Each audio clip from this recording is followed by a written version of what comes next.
अस्सलामुअलैकुम। वो इश्क जो ममनू ना रहा कि 54 एपिसोड लेकर मैं आ चुकी हूँ। बहुत ही मज़े की किस्त है और थोड़ा एक्शन और रोमांस का कॉम्बो है। तो फ़ौरन चलते हैं कि इसकी तरफ बिना टाइम ज़ाया किए। तो लेट्स स्टार्ट। इसको वापस होटल आने में पूरा दिन निकल गया, बल्कि टल गया। और आगे से कमरे में एंटर होते साहिर की गैर मौजूदगी वो साइड मेज़ पर रखा उसका फ़ोन और चिट देखकर आयस ने गायब आना मुश्किल होते लपक कर फ़ोन उसके नीचे दबी चिट निकाल कर आंखों के सामने लहराई। ईमान को यहाँ बुलवाने का इंतजाम करो, मैं 2 दिन इसके साथ रहना चाहता हूँ, फिर खुद ब्यूरो जाकर मामलात पता करूँगा, जाने वहाँ मेरे लिए कौन सी नई क़यामत बर्पा होगी। अभी के लिए तुम्हारी बात रद्द करने पर माफ़ करना आयस, क्योंकि मैं तुम्हारे हाथ अपनी वजह से होनालूद नहीं होने दे सकता। तुम भी साहिर जिब्रान के मोहसिन हो और तुम्हें मुसीबत में फंसाऊँ ये मुझे ज़ेब नहीं देता। मैं जमील को इसकी सज़ा देखकर रात या सुबह तक आ जाऊँगा। I am sorry. साहिर ने इससे दर्जा बेवकूफ़ी की कतन उम्मीद न थी। चिट मुट्ठी में मरोड़े आयस ने गुस्से से फर्श पर दे मारी। किस किस्म का सर फिर आदमी है ये, मैं यहाँ इन सबका बचाव पर लगा हूँ और किसी को मेरी कदर नहीं। इस पर तुम चुपेट के मुस्तहिक को साहिर मेरी बात रद्द करके अच्छा नहीं किया। अपने गुस्से को दुबारा इस पर गज़बनाक होता कमरे से निकल गया। जबकि काफ़ी घंटों की बेफायदा तलाश के बाद साहिर सोहान की वेयर हाउस तक पहुंचा, जो इसी वक्त रोनी को एक बार फिर आयस के कहने पर उसके हॉस्टल देकर आया था। इसने रात ही से हॉस्टल के गेट के आगे बेहोश छोड़ दिया था। साहिर भाई आप आए अंदर। सोहान को वो छुपा हुआ दिखाई दिया। तभी सुहान बाहर गेट की ओर से इसे देखे बाहर निकला। मुझे एक गन, एक फ़ोन, कुछ पैसे चाहिए, एक हुडी और ब्लैक चश्मा। ये सब तुम आयस को नहीं बताओगे। साहिर के स्पॉट हुक्म के आगे सुहान ने फौरी फर्मा बरदारी दिखाते सार हिलाया और अगले 1 घंटे में वो सब चीज़ों से पहुंचाई। साहिर ने करीब है कैफ़े महल की बोली पेट पूजा कर ली, अब तुम जाओ। साहिर के कहने के बावजूद कुछ सोचते रुक गया। भाई मोहिब भाई परेशान है आपके लिए, उनको भी ना बताऊँ। सुहान के इस दफार पर साहिर ने हुडी पहनते आंखों पर सयाह चश्मा चढ़ाया, फ़ोन जेब में डाला, पैसे ब्यूटी के अंदरूनी जेब में और गन बैन की पिछली ओर घुसाते सुहान की बात सुनने से गुरी से नवाजे। इसे तो हरगिज़ मत बताना, मेरे पीछे दौड़ाएगा। देखो सुहान ये सब मैंने शुरू किया था, इसे ख़त्म मुझे ही करना है। जौहन की मौत मेरे दिल पर बोझ बनी हुई है, बहुत बड़ा बोझ जिसे मैं ही उतार सकता हूँ। फिक्र ना करो, मैं अपनी हिफाजत करने की कोशिश करूंगा। आयस तुमसे कुछ पूछे तो साफ मुकर जाना, उसका पहला शक तुम पर ही होगा। जाओ शाबाश। साहिर ने इसे तसल्ली दी, पर सुहान को परेशानी ने घेरा था। साहिर वहाँ से इर्द-गिर्द मुहतात नजरों से देखता लम्बे लम्बे डग बड़े रवाना हुआ तो सुहान ने अफसुर्दगी से उसके उजल होते ही कदम अंदर बढ़ा लिए। आनी मेरे बाबा ने रात 12 की फ़्लाइट करवा दी बैंकॉक की। मैं साहिर के पास जा रही हूँ। वो कह रहे थे अभी उनका आना आसान नहीं, लेकिन मेरी तो सोच सोच कर जान जा रही है। आयस ने पहला काम ईमान को बुलवाने की किया और बाबा को ये काम दिया और पहली फ़्लाइट रात की ही मिली, जबकि मुनीरा और जहान दोनों उसके जाने पर पहुँचते पर साहिर के ना आने पर परेशान भी। पता भी नहीं चलेगा बच्चे, और तुम साहिर के पास पहुंच जाओगी। अच्छा है, वो तुमसे मिलकर बेहतर महसूस करेगा।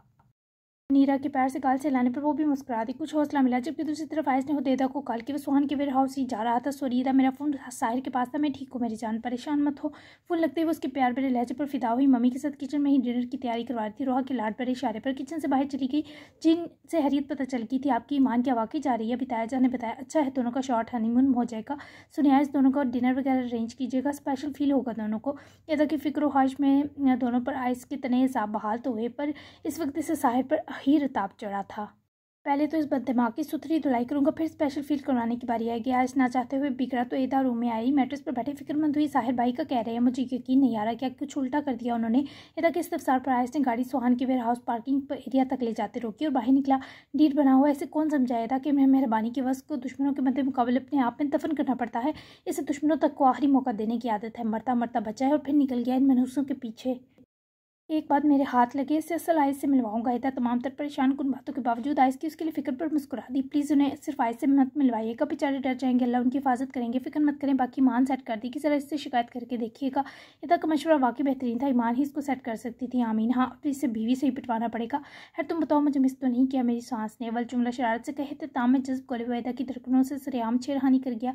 बहुत किया, कब तक आएंगे वापस? आपको पता है ना हमें डॉक्टर की तरफ भी जाना है। इदा की इतनी अहम याद दहानी पर आयस भी संजीदा हुआ।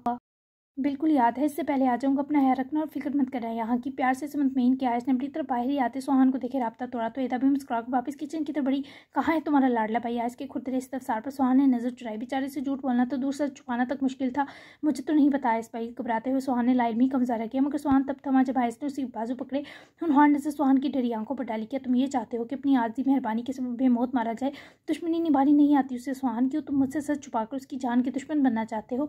बताओ शाबाश, क्या वो आया था यहाँ इसके ही जज्बाती शदीद वार से वो ढह गया?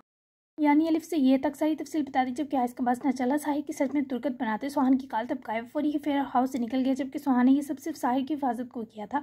अशमा ने फातिमा साहब और हैदर पाशा के साथ मिलकर पूरा दिन इलाके की भरपूर सैर की, दिल पर तक देख लिया, जिसकी खूबसूरती की बातें ही दीवानी हुई।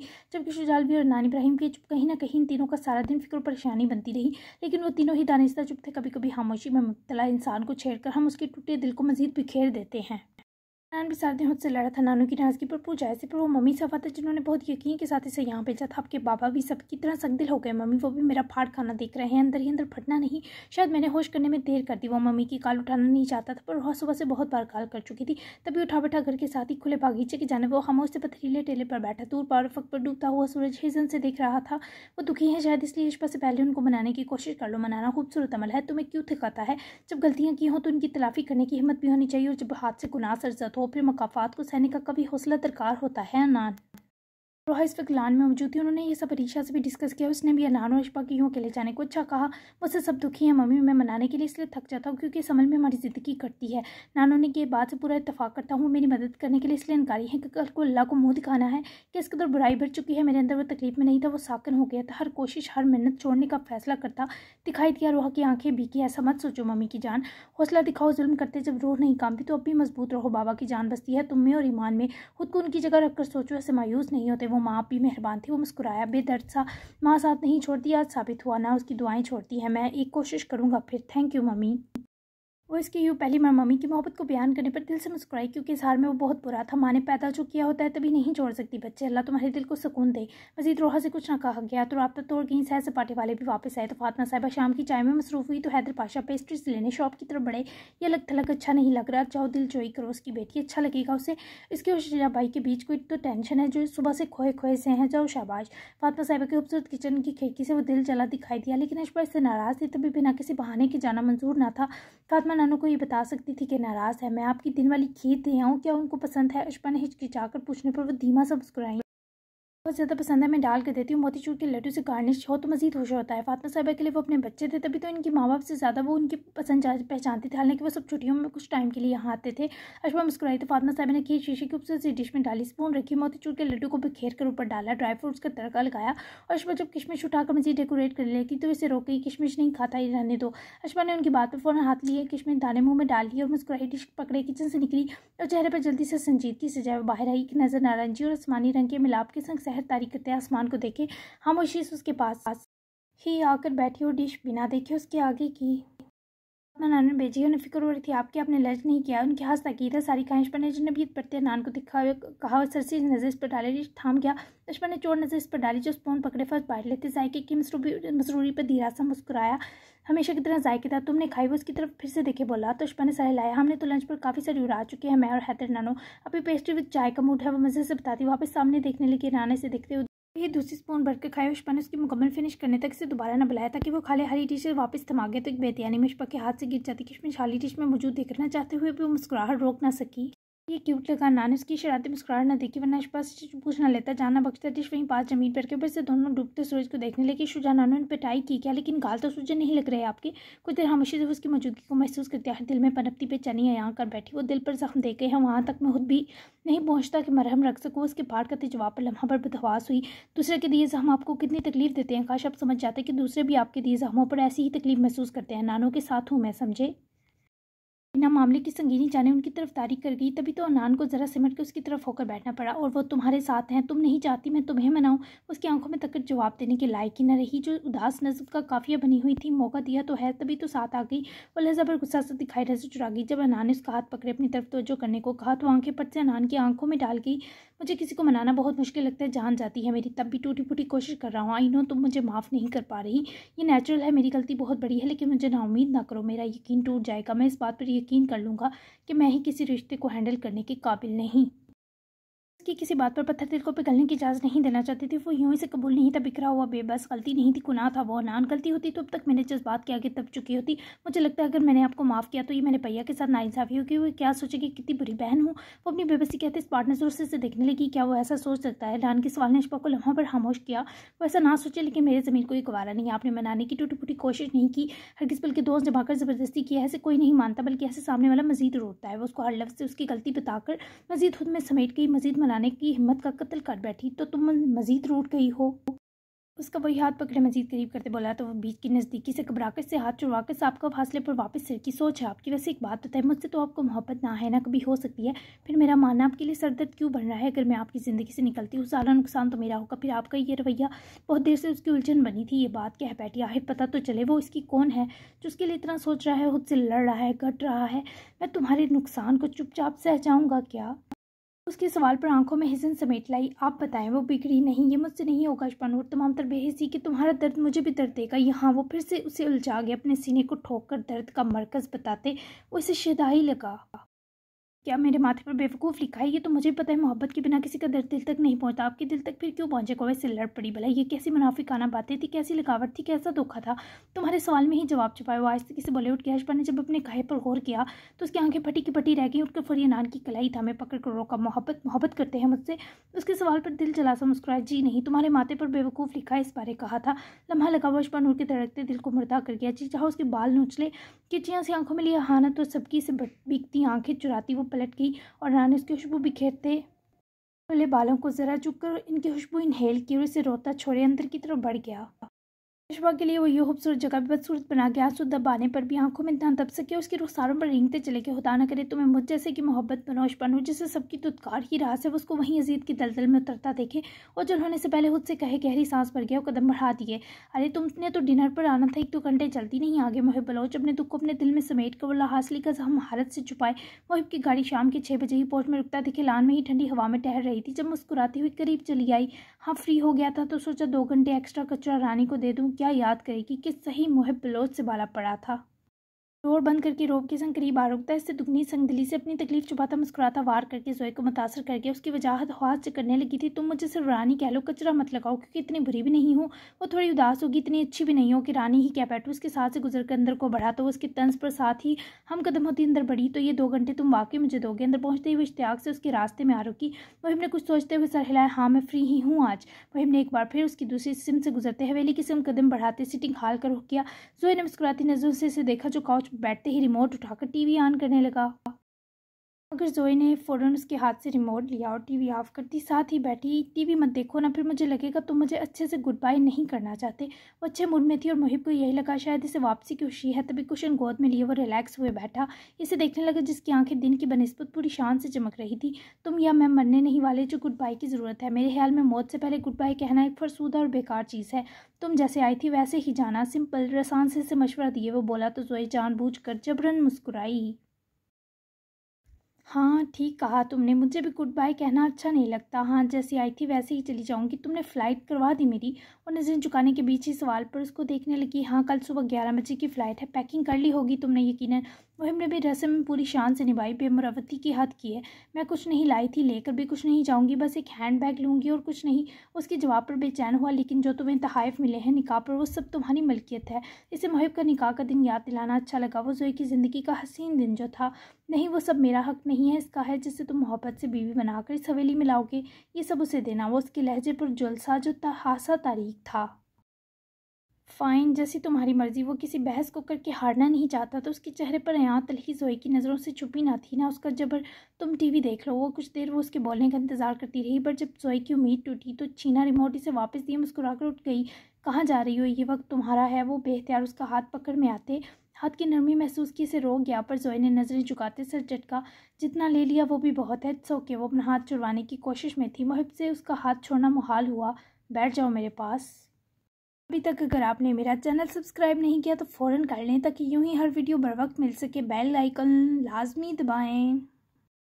उसके इस जुमले में न जाने क्या था कि जोए की मज़ाहमत करता हाथ थमा वो उसके पास गिरने के अंदाज में बैठी। उसका हाथ अपने हाथ में मज़ीद मजबूती से जकड़े जोए की उदास आंखों से हम गिलाम था। क्या मैं इसे बता दूं कि इस पर सच में मर जाऊंगा?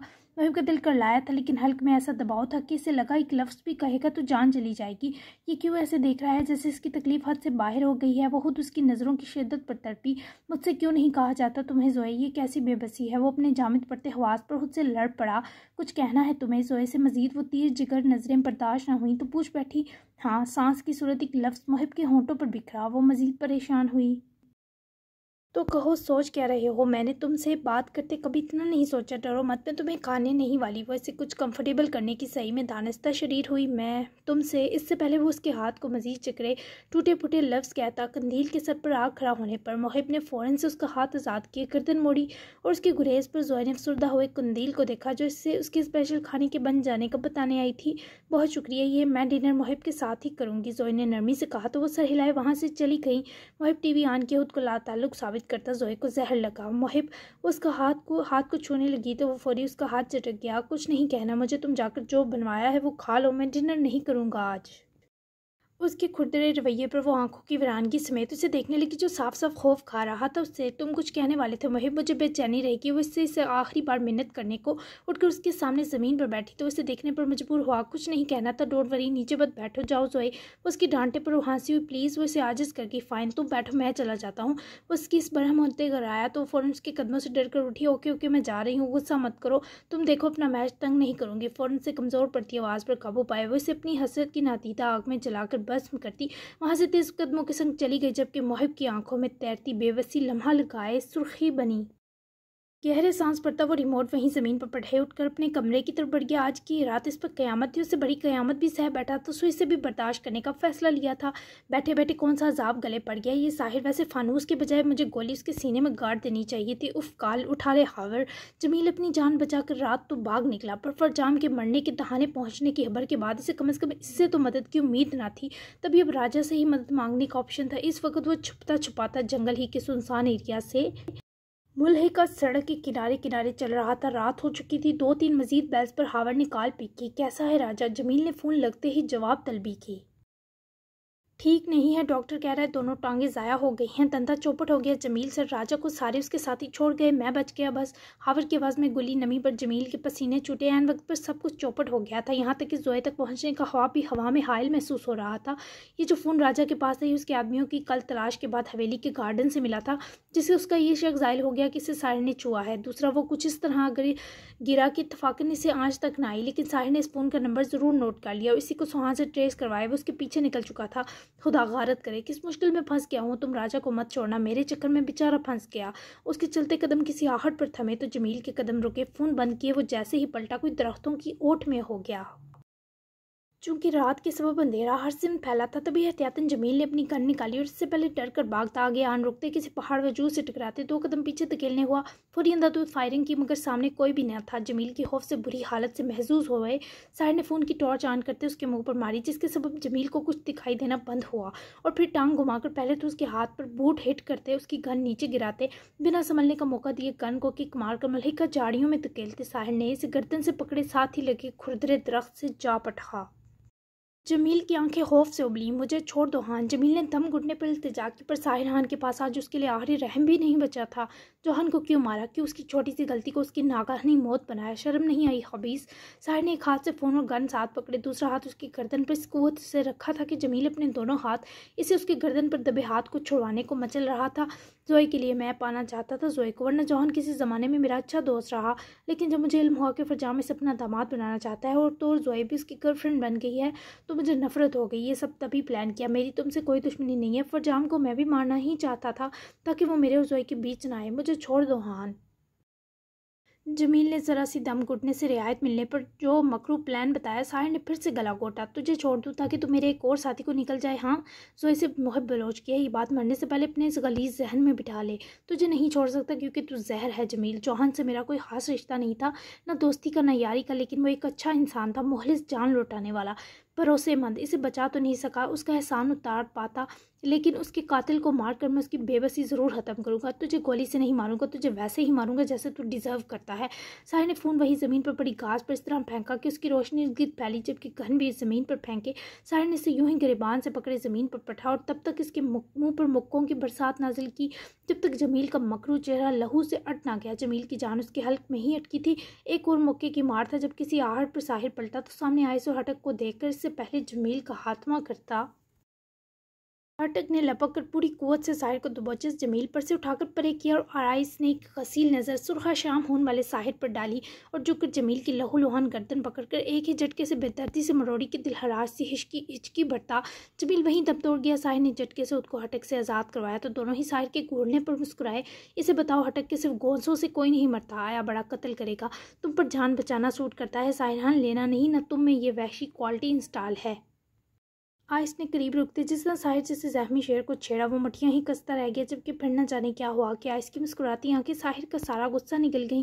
क्या चीज़ हो तुम आइस, कभी नहीं सोचा था तुम्हारा ये वहशी रूप भी है, बाज नहीं आए तुम, मारने देते मुझे। साहिर का अफसुर्दा शिकवा इस लम्हा हटक और आइस दोनों को हंसा गया। कैसे मारने देता, ये वहशियाना मामलात मुझ पर ही रहने दो। मेरे अंदर मनहूसों और कातलों के लिए आखिरी वार्निंग देने वाला कीड़ा नहीं है तुम्हारी तरह। सड़ने दो इस जलील को इसी जंगल में, यही इसकी सज़ा है। रही बात फरजाम की तो आई एम डैम श्योर कि कुछ दिन कोमा में रहने के बाद वो भी शर्तिया लुढ़क जाएगा। मेरे टैलेंट पर भरोसा रखो दोस्त और शुक्र मनाओ मेरी चपेट से बच गए हो, वरना 10 दिन खूबसूरत मुँह से निशान न जाता तुम्हारे। बाजू देखो अपनी बेवकूफ़। आइस की ये मोहब्बत, उसकी ये शफकत हो या फिर हिफाजत देने का ये दिल मोह लेता अंदाज साहिर को अपने एहसान तले दबा चुका था। तभी साहिर इससे जैसे गले लगा हुआ आइस के रहे से गुस्से को भी झाग बना गया। हटक भी दिल से मुस्कुराया। वो लोग जमील की लाश को वहीं छोड़ते वापस होटल की तरफ रवाना हुए। बज़ाहिर तो सब ठीक हो गया था मगर असल क़यामत 2 दिन बाद आने वाली थी। जारी है कैसी लगी special magical action match combo की ज़रूर बताइएगा। फेवरेट सीन फेवरेट डायलॉग ज़रूर बताया करें और चैनल सब्सक्राइब करना भी मत भूलिएगा। तो मिलते हैं 55 एपिसोड में। तो जी ईमान जा रही है, फिर साहिर के बाद थोड़ी रोमांटिक सी एपिसोड होगी मज़े की। तो मिलते हैं कल, तब तक के लिए अल्लाह हाफिज़। अच्छे रिव्यूज़ देना मत भूला करें।